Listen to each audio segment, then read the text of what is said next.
Victoria, I'm so excited to have you here today. There is so much for us to go into. Firstly, I would love for you just to tell all of our listeners who you are, and you have a fantastic agency, and tell us how that came to be and the journey that's brought you to where you are today. Goodness, that's an awful lot It's there. a I will lot in summarise one it question. very We can break quickly. it down. Yeah, no, I'm sorry. So Victoria Usher, the agency is Ginger May, and we operate in the PR and communications arena. We're a B2B specialist agency. It's my passion. I have to say, I used to work in consumer. I was a data analyst before that, and actually used to work in the House of Commons as well as a political researcher back in the day. So it's been an interesting journey to get into this specialism. But actually, every single role helped me to get here and to help make the decision basically of what I focused on. I absolutely love my job, love it, love coming into work, love all the problem solving, never a dull day, and no day is ever the same and has never been the same ever since I went into this role 16 years ago. So it's a really interesting job to do. And yes, we've got a team of about 40 people based in Kent and in London, and we specialise working with lots of big media and technology companies, helping them to basically make them famous. And just to take you back a little bit there before we dive straight into PR, which is obviously what we're mostly going to focus on, what was that point at 16 years that made you want to kind of become a founder? Because that's quite a leap, and many people take that leap and don't actually have the success that you've had. So what was that turning point for you? Yeah, it was. And it was a really dynamic turning point for me. You're absolutely right. And it wasn't something I wanted to do. So I'm a reluctant business owner, if I can say that, which a lot of people say to me, really? How would you describe yourself as that? And I was like, well, I've always loved the idea of it, but I never thought I would actually do it because it's such a significant jump. And so initially back in 2010, when I set the business up, I was in a tricky situation. I had a very difficult company that I was working for at the time, and they were being quite unfair. They were treating me quite unfairly, which was common, still is fairly common. I was pregnant. I was told that if I didn't come back to work within 6 weeks, I wouldn't have a role to come back to, which was a massive shock because I've been working there a while. I thought I'd made my loyalty very apparent, and that and I was expecting a little bit of loyalty back. I wasn't expecting to go off on very long, to be honest. So that was a huge shock to me that I was only going to be allowed to have 3 weeks basically on maternity leave, and I was back within 3 weeks. For anybody that's had a baby, they will know what that entails. Wow. And that was the second one as well, so I already had a bigger one at the time. So when I came back, it was just such a shock to the system. And I know that obviously I'm a female founder. There'll be male founders that will have had significant events for them as well in their career where somebody lets them down significantly when you've been very loyal to them and you can't believe you've been treated in that way, essentially. So we went about kind of looking at what the options were. I needed to work. I wanted to work. I've always been very passionate about having a career. It's so interesting. You're learning every day. So I essentially decided to just set up as a consultant. That felt like a very comfortable first step, and I could do that in the arena I was in. And actually, I was a marketer. I was a CMO at a big media agency. So for me, I just drew on that and said, right, I'm just going to start off by doing marketing. And that's exactly what I did. Spent a couple of years, but I kept winning clients, and it was a bit like, I've won another one. Okay, that's quite exciting. It means what I'm doing is ticking the boxes, and actually I'm starting to believe in myself a lot more, and I'm getting more confidence about what I'm doing. Because when you first set a business up, you're very much finding a way. What's success? What isn't? What suits me? What suits clients? Where can I make a real difference for them? And you realise that you're the product. And that's actually very scary for a lot of people to be the product, because when you've worked in companies for many years, you've had a brand name and a logo, and you feel very, very much differentiated from that. So you're a member of the squad, the army that sits behind it, and you're like, I'm one of the team. But suddenly when you leave that behind, you are all of those things, but you're also accounts, finances, you're also doing new business, you're also doing all the admin, and you're also the brand. And that's all it can be quite overwhelming if you hadn't thought about all those things, which a lot of people don't. They just dive in, and it's, if you can afford to do it, it's a really good fun thing to see if you are actually capable of pushing all those things forward. And I did, and I was able to, and then I got to a point where I just won too much business to manage it by myself. And at that point, that was probably the biggest decision that I had to make in my whole career, actually, and particularly in my career at Ginger May, which is, do I go down this path, which is hiring people, or do I turn the work away and continue to just be me? I am the brand. I am just going to go into businesses. And there was a lot of pros and cons for each. I'm fairly ambitious, and I did think, what have I got to lose? So I could try it and see if it works for me. And if it doesn't, it's not the end of the world. I can still go back to doing what I was doing before. So I took the jump, got myself an office, and started hiring. And then, of course, that's, as business owners will know, that is actually a huge step up. What I think is really interesting about that is that you can speak about growth from the perspective of your professional expertise in PR, as well as your professional expertise as a founder. And I'd love to just get your your description of what PR is, because I think there's a lot of misconceptions of what it is and it isn't. And then there's blurred lines as well. We were talking earlier about sort of online marketing and visibility, and a lot of blurred lines. So for you, how would you describe PR? Yes. A great question. So if you were to ask me that 20 years ago, it was press releases. Mainly, press releases and getting people into publications and meeting journalists. And of course, now that has evolved hugely, and things like press releases are, as a vehicle, and articulation is really only between 2 and 5% of any program. So stepping back, it's essentially making somebody famous and well known. You're a broadcaster. You're broadcasting their expertise to the audiences that they need to be in front of, and you're showing audiences how incredible what their expertise levels are. So if you are a B2C company, business to consumer, what you're doing is you are promoting often a product or a brand. So I used to work for Piper's Crisps. We used to promote their new flavour. We used to do that via relationship building and partnerships.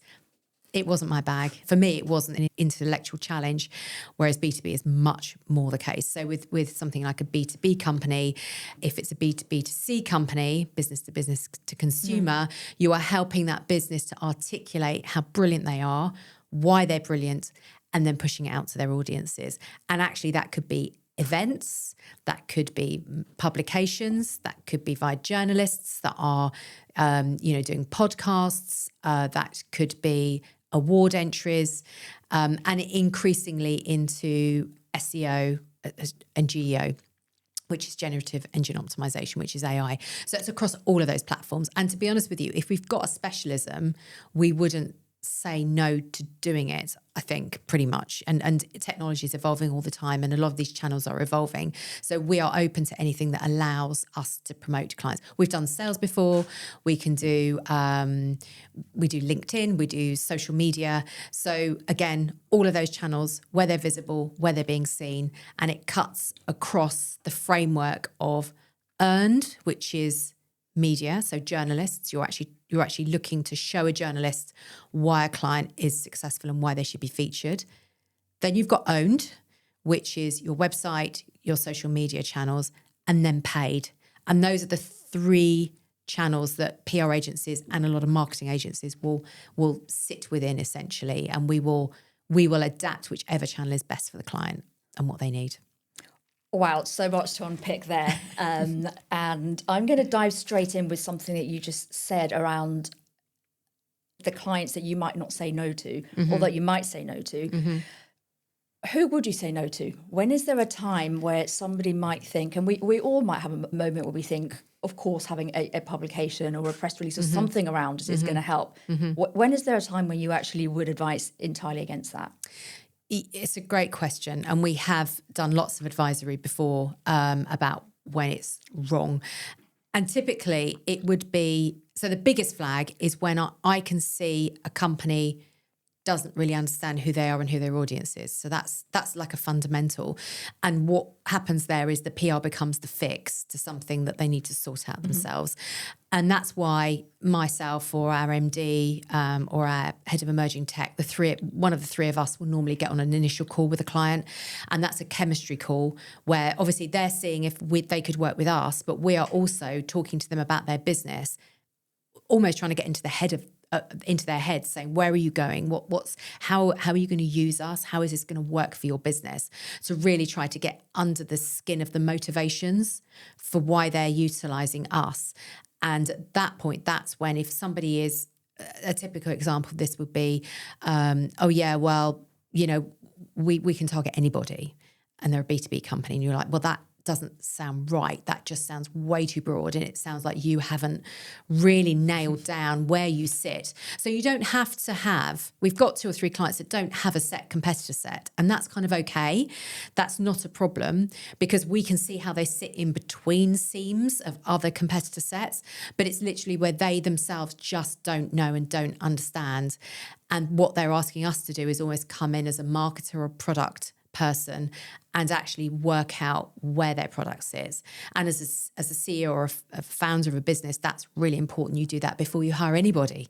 That's not just a PR, an external person. You need to really nail that down. Otherwise, your sales channel is going to be all over the place and you're not going to land those sales.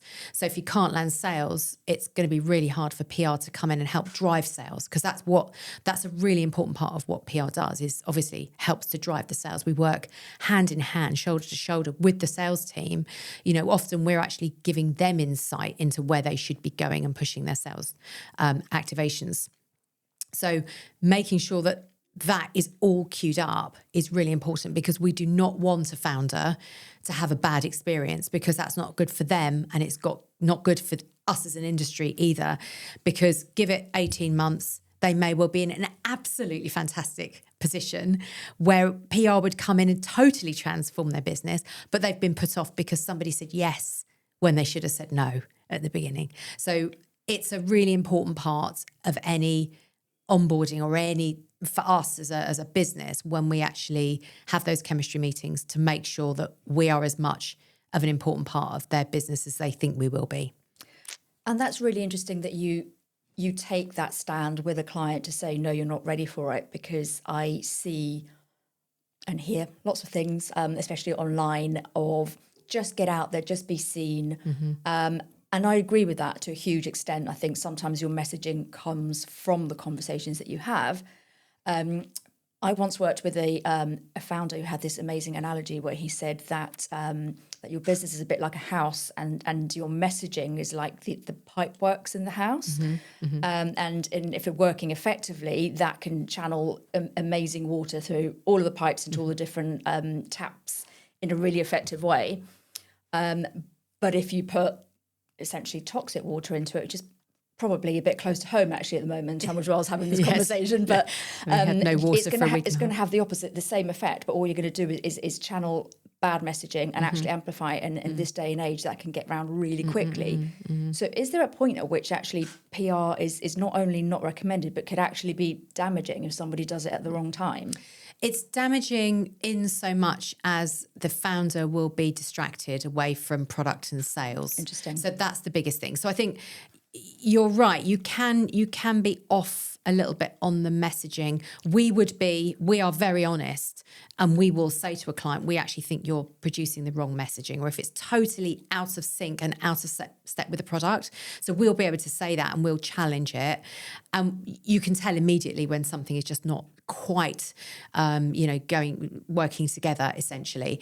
But the biggest issue is when you've got an MD or a CEO founder who is spending, and they don't actually spend a lot of time with the PR agency. What they do is they'll be working all week with the sales and the product teams, and then they'll get round to doing the PR in their spare time.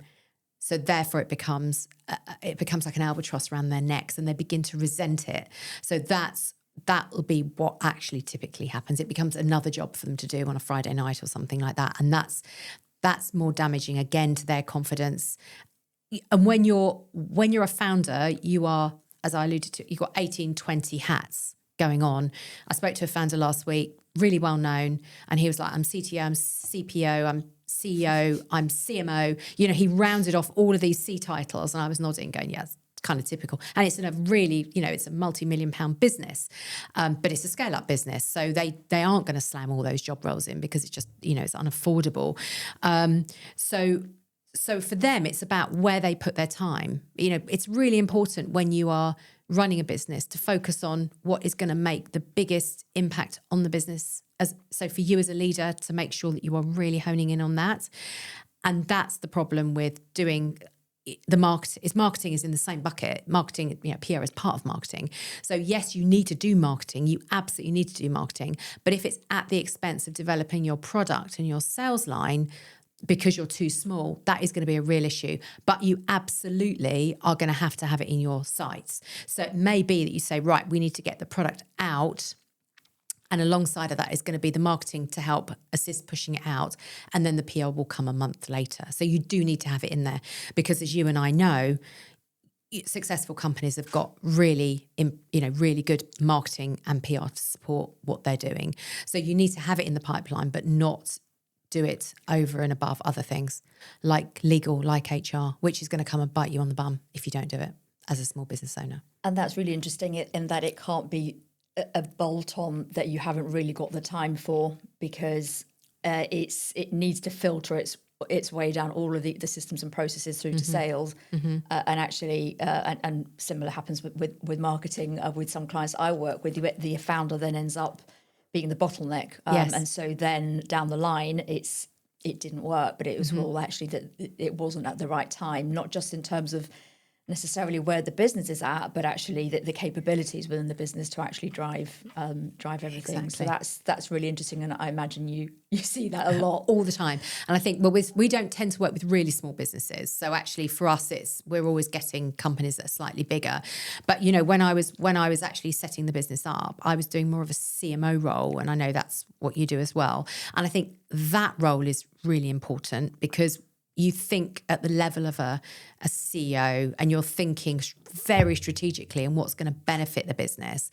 So that is actually a different offering from where you've actually got agency people coming in, like a marketing agency, to do a big project. So I think that kind of strategic level is really important at the beginning, because you can certainly look at a company and say, this is what you need to be doing, and then you're ready to roll out in 6 months. So I'll give you an example. I was actually asked to be a CMO as part of a company that's actually quite well established, but didn't have a marketing team. And I could see that what they really needed was somebody to go in for 6 months. And I actually recommended a friend of mine that's a really well-known specialist in the industry. And he's just gone in to troubleshoot, sort it all out, do the branding or the rebranding, the tweaks to the website to get it all set up, working with the senior team to do that.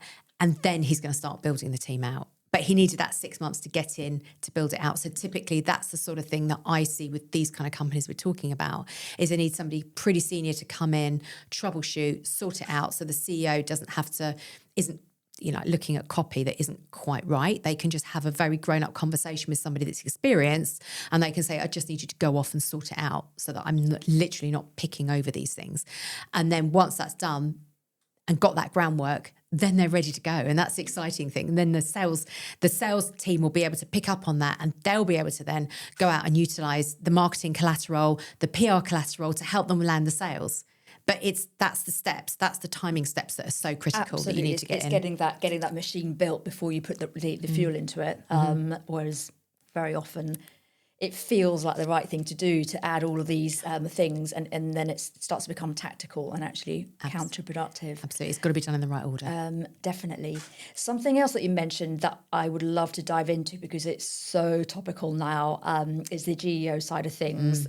So first of all, for anyone listening that might say, "Oh God, you're throwing another acronym at me," can you explain what that is, please, and then we can kind of dive into what it really means now. Yes. So GEO is Generative Engine Optimisation, and there's a few different acronyms, but that's what we tend to go by. And essentially, this is search, on AI platforms like Perplexity or generative AI. And it's all very new. So, I've been to lots of courses and talks about this, and it's very nascent because obviously it's really only started in 2025 properly to gain momentum. And the way to think about it is it's been SEO for years and years and years, and that's very well established. I think most people know what SEO is, and that would be search on Google. So Google had the monopoly of the market pretty much on search. But now we're seeing this astonishing thing, which is suddenly Google's losing market share. Right. Heaven forbid. Years and years and years of almost 100%. And suddenly it's actually, it's going down, and it's going down a lot fast. And that's because people are moving over to AI tools to do these searches. And it's changing the landscape really, really quickly. And the AI tools are also moving very quickly. So it's just a very fast adapting technology, essentially. So what we're seeing, there's a few things that have kind of come out. Even on Friday, I think it was ChatGPT said it's going to start putting advertising into its AI model, which is obvious because it wants to make money. It will have a lot of debt and it needs to actually make money somehow, like all of the other tech platforms. So it'll be interesting to see how things change when that happens. But right now, what we're seeing is that with GEO, one of the main ways that you get surfaced in GEO through a search, so somebody goes in and asks for a brand or product, the main way is through PR placements. So that means that at the moment, from what we can see, because obviously they're closed systems, but what we are reading, what we are testing ourselves, is the main way to actually come up in a search is via a PR article. And the reason for that is that these AI search tools are leaning on articles that come from a very well-respected source. So that would be through, for example, we're guessing domain authority. So Business Insider, City AM, the FT, Campaign Magazine, The Drum Magazine are all very well-respected publications online. They're not some dubious made for advertising website that's got, some kind of thread that's been written by a bot. So what that essentially means is that if you haven't done PR, you can't be found at the moment. So that's going to change. There's advertising coming on board, so obviously be able to pay. But right now it's mainly from PR. And then what it looks like it's going to move to is a PR and paid for platform. And the contrast there with SEO, as you'll know, SEO tends to be quite technical. A lot of it is on like, how is your website functioning? Have you got glitches on the back end? Is it all being completed properly from a technical point of view on the one side? And then the other is, what's your copy like? Are you putting in the keywords so that the crawlers can actually find you? And it's much, much more kind of technical.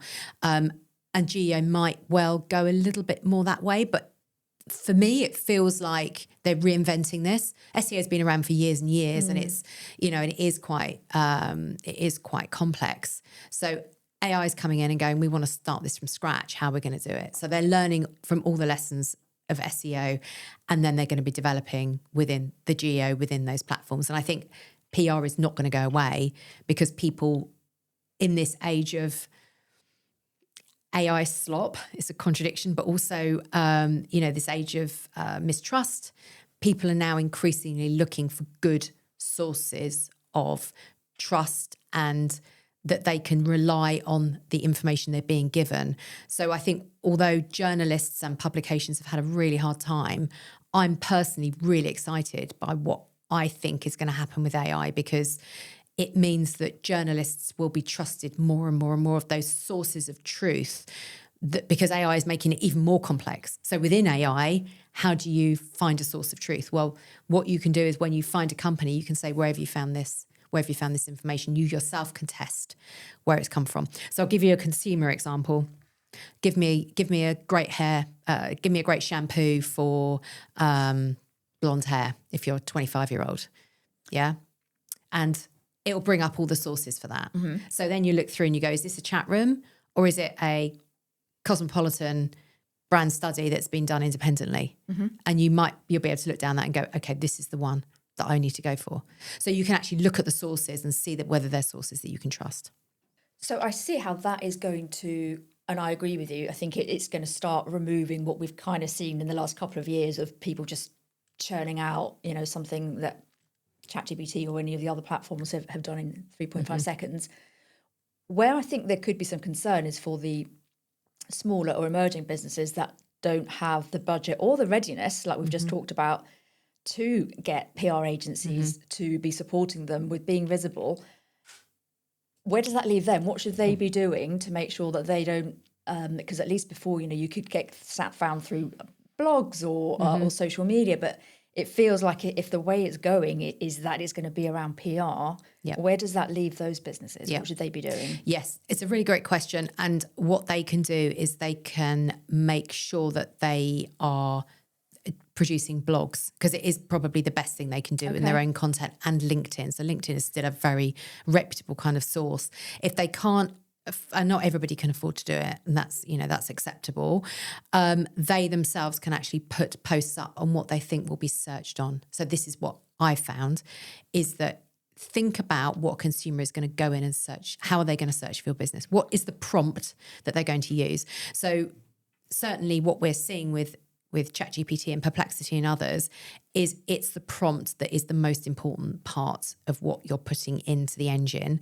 So if you're using it on a more professional basis, the prompts are everything. So think about if you're if you're a cake shop, what's the best cake shop in the Southeast? What's the best cake shop in London? Where can I buy a great birthday cake for a 60th anniversary, 60th birthday party?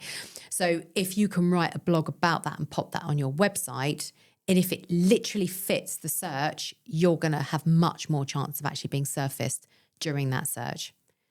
So even though you're doing that yourself and not doing it via a journalist, it will still appear in those searches. Depending on, again, it's changing so fast, you will have more of a chance of being surfaced. Okay. Definitely. So if it's an independent audit, so if you have a journalist that's published a piece that talks, for example, about bakeries in the Southeast, then that may well surface first within the search, but certainly you need to be doing as much as you can to try and push this out. Because also you've still got SEO at the moment. So you should be doing this anyway for SEO. So you must be doing, and that will be part of your marketing strategy, making sure your owned content is up to date and reflecting what people are searching for.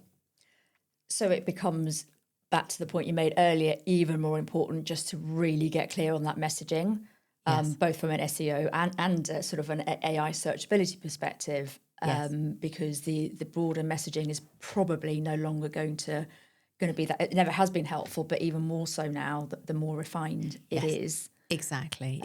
The more it's going to obviously get those results. And what about on the other end of it? What examples do you have of a business that's perhaps come to you that is ready for PR? Because I know when I sort of 10 years or so kind of first started dipping my toe in the entrepreneurial space, for me, things like being in an article, being quoted, or I don't know, awards, it just seemed to me that it was, those are the businesses that have made it. Whereas the reality is actually, in order to get to that point, you often, leverage PR. So where is that tipping point so that you are actually ready, but perhaps don't feel ready? Because I know there'll be some listeners that are definitely ready for PR that perhaps aren't leveraging it, that could really benefit from that. It is, PR is so much about optics. So PR makes you appear to be so much bigger than you actually are. And we've had clients that have come over from the US and they've had a salesperson on the ground, and then we've been brought in to do the PR and go into countries they're expanding into and actually do the PR like 6 months before they actually land in the country. And again, it makes them look really established, and their voices are known before the salesperson actually reaches out. So it's really helpful for business to kind of elevate and escalate up. I think once you have agreed on who your audiences are and accept that might change. So all businesses, their audiences are going to change. It sort of changes continuously, but it's unlikely to completely change 180 degrees within a year. So I would say if you're at a point where you need to be better known and you are certain that your audience is going to more or less stay the same for 6 months or so, and you may add new audiences, then that's a really good time for you to actually start diving into PR and seeing how it can potentially help you. And a good agency or a good individual will be able to show you and tell you what you should expect. So that's really important, that we can tell that immediately. As soon as we walk into a business, I can pretty much, by talking to the founder for half an hour, know what their appetite will be, what they'll be able to talk about, how they'll present to a journalist, and then we'll be able to make recommendations of where they should be. Also, another really good thing to do, and a lot of companies don't do it, but look at their competitor set. So it is harder, as I said earlier, if they don't have a competitor set. Usually they may have a different number of products, and there may be 3 or 4 other competitor sets. They don't sit in their own because there may be their own niche, but there will be a part of their product that's done by other people. So have a look at those competitors and see how au fait they are with PR, see where they're getting coverage. And we'll often get that when we have a smaller company coming in. It's almost like a contender, and you've got a more established business. And I'll be like, look at that. They're getting amazing coverage. That's really great. Really senior placements, really, great heavyweight placements. So why don't we look and learn to see what they've done wrong and where we can often come in. And often it's the case where we know that although they're getting placements, the company we're working for could do a way better job because they're not doing thought leadership. They're just being very reactive, whereas we could be more proactive and take it out. So it's definitely worth having a conversation. A good PR agency would say to you, I'll give you a nudge in 6 months' time, because at the moment I think you're probably not there, but we'll come and talk to you in 6 months' time, and hopefully you're in a better place. So somebody is maybe on the edge of whether they should or not, it's worth having the conversation, and a good agency will perhaps give them a steer of what they should be doing. Yes, a good agency should give them a steer, because it's paying it forward, because they need to give them the help. So this is why it's so morally imperative that you actually say no. It really makes me very angry when I see companies taking on board clients that they shouldn't be working with. So you need to be advising people that are coming up, because it's going to be really detrimental to their business if you just take their budget basically away when they should be putting it into something else. And a good business will come back to you as well, because they'll respect the fact you've given them really helpful advice and tried to help them. So you should be doing that, and you should be mentoring and helping wherever you can. I speak to business leaders all the time, and I'll say to them, even if it's out of my remit, I'll say, I'm not sure you should be doing that. Have you looked at X, Y, and Z? If it's to do with their finance or their HR, I'd be like, yeah, I think you're wasting your money. Try doing this. This is why it's good, because I'm a business leader. And they know, they trust me because they can see that I've been through it all myself and tried all the different tactics. So it's all part of a bigger thing. You need to be a trusted partner, just like you should be with marketing. It's really important that you think of the business, you think of their budget as if it was your own, and you give them the right advice that's going to help them, because in the long run, everybody benefits. You shouldn't be screwing them over. I know that you are really passionate, and I can tell from hearing you speak about business growth, and especially it being done in the right way, and your testament to that for what you've achieved. What would you say to a founder now? And I know we could talk for hours about this, but if you had to kind of condense kind of like some top nuggets for not just growth, but growing in a sustainable way, I guess, and in a strategic way. Yeah. What would you say your top tips would be? So it's great when you get lots of growth. I mean, we were the fastest growing agency in Europe in 2015, and honestly, it nearly killed me. So it was lovely to talk about. I was like, hey, look at us. But actually, I'm working like 7 days a week for 18 hours. It's just unsustainable. And we didn't drop any balls, but for me, it was a really awful experience, and for a couple of members of our team. So one of the things that would have stopped that and would have allowed me to scale in a more methodical kind of way that was just more manageable was if you get a business coach in early, it really helps. Mm-hmm. And I remember speaking to a business coach, and he shocked me. He said, do you know what? Every business goes through the same journey. It doesn't matter where they are. It's the same problems at the same stage. And honestly, he's absolutely right. I've been through a number of business courses, like the 10,000 Small Businesses course, which was amazing. We had 70 businesses in a room and we were all talking about our problems and they were all the same problems. And I was like, oh my God, he's absolutely right. It makes you feel better though, doesn't it? It does make you feel better. You think you're the weirdo that's just not coping, and actually you're like, no, I'm here with 70 other weirdos that have all decided to run a business. When you get a mentor or a good business coach, they tell you where those push points are going to be and where you need to prepare. So they'll look at your accounts and they'll say, right, you're at 16 now. When you get to 22, this is what's going to be the problem. You're going to get in another layer of management. You're going to need to think about this, X, Y, Z, and you're going to need to scale. How long does it take you to recruit? It takes us 3 months. You need to pre-recruit because we can see where you're scaling. You need to have 5 people by November. That means you're going to need to start recruiting in July because it's going to take you that long to get the people in and interviews and do you see? So they will know and they'll work backwards on your accounts and on your financials to help you to scale up. So that's the biggest thing I didn't do. And they've seen it all before. So, somebody that's trusted, somebody that's recommended to you, they shouldn't break the bank, but you should be having monthly calls with them to talk about all these problems. And a lot of them are to do with people, to be honest with you, when you're a smaller business, making sure the training's there, making sure that everybody's on this culture, all of those things actually are really important to make sure that everybody is behind the delivery to the client to deliver the best possible service. And earlier you mentioned something which I thought was a really pertinent point around entry-level roles, and many founders now are perhaps avoiding those entry-level roles because they feel it's the more manual thing that AI could do. And you've got a really interesting take on that I'd love you to share. Yeah, so, the fact is that you can do without entry-level roles, full stop, at the moment. AI, it's not massively helpful for us in a business, in all honesty, because AI just still can't do the jobs we do. What it can do is the first 6 to 12 months of somebody's role. And by that, I mean, it can tell us what journalists are writing about certain topics so that we can then take those topics and develop them. So we could quite honestly save the money right now, but actually that means that in 2 to 3 years' time, nobody in the industry is going to be that manager level or senior account exec level. And in 10 years' time, quite frankly, we're all screwed because there's going to be nobody coming through. So, if I had to have a prediction, I think what's going to happen is each industry body is probably going to launch an initiative and say, we all need to have our share. You need to hire people even if you don't need them. And we're all going to have to share that burden. So you will have to hire, we're interviewing at the moment for graduates. You're all going to have to hire 1 or 2 or whatever percentage of your turnover it is to make sure we have enough talent coming through the pipeline to fill those jobs. Otherwise, all of us are going to be screwed. It's a bit like the sustainability argument. Right. We all have to play our part. Otherwise, we're all screwed.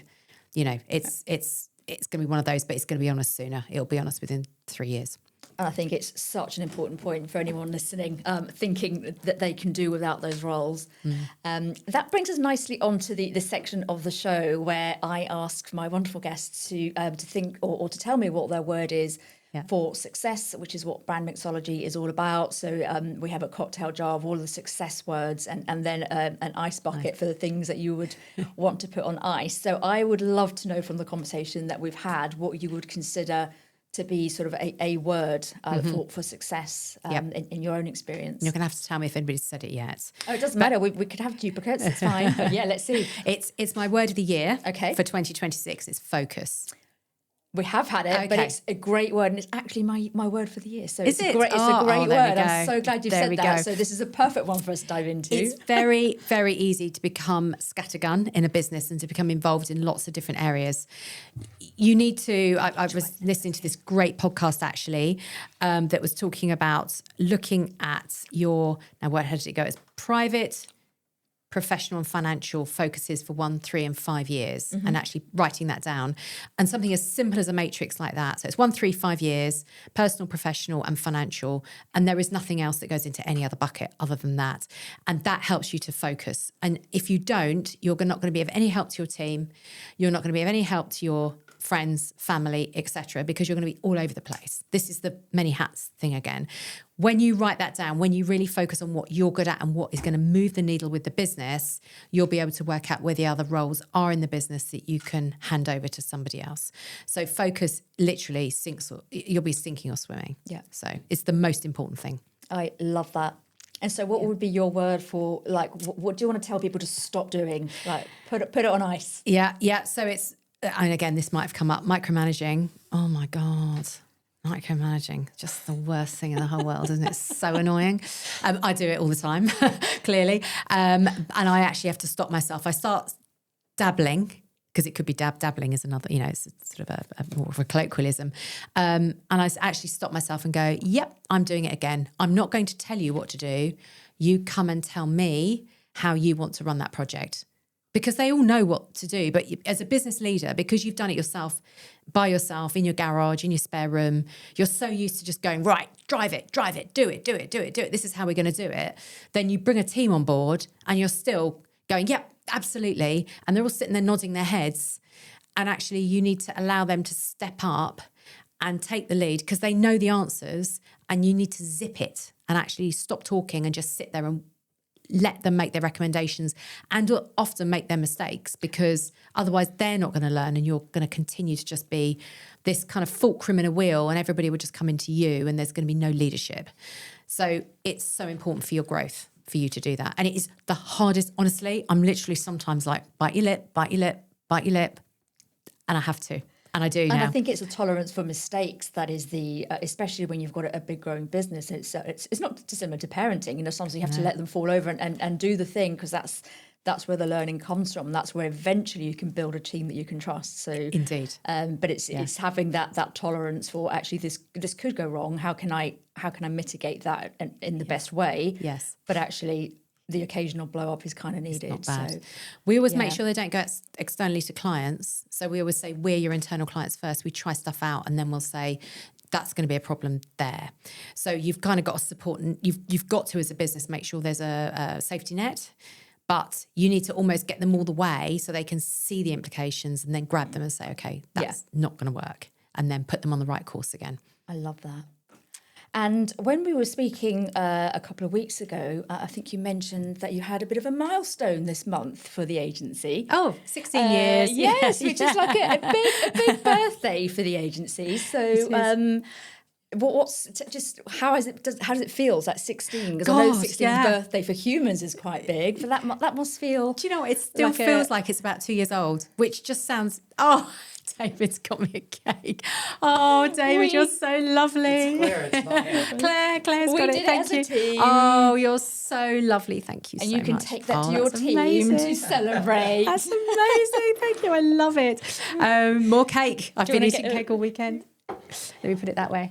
There you go. You can get yourself a...